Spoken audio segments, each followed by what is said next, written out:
Zilou, c'est rentable un ostéo? Un bon ostéo peut viser un chiffre d'affaires autour de 65 000 à 100 000 euros annuels. Mais est-ce que c'est vraiment rentable? On va voir ça ensemble. On va prendre un exemple avec un ostéo qui va travailler 45 semaines par an. On va dire qu'il a 5 semaines de vacances et 2 semaines de formation. Il prend environ 30 patients par semaine et facture la consultation à 60 euros, ce qui nous fait un total de chiffre d'affaires pour lui de 80 000 euros. Passons maintenant à ses charges afin de voir combien il va lui rester en bénéfice, on va dire.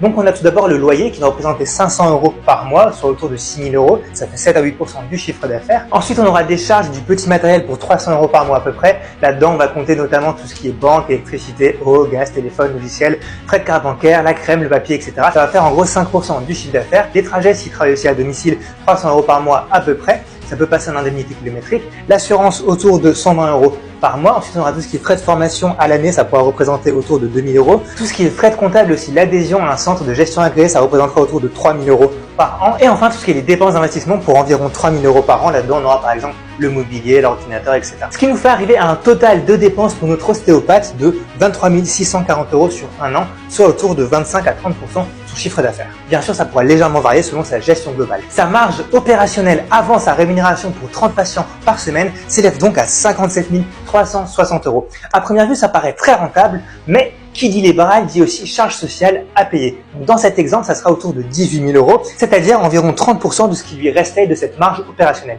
Ces charges sociales vont prendre en compte l'URSSAF, la retraite notamment. Il reste donc à notre ostéo qui a 30 patients par semaine un peu moins de 40 000 euros net avant impôt. Encore faut-il qu'il trouve ces 30 patients par semaine, ce qui n'est pas forcément évident au démarrage. Si tu veux qu'on analyse d'autres professions libérales, dis-nous ça en commentaire et pense t'abonner.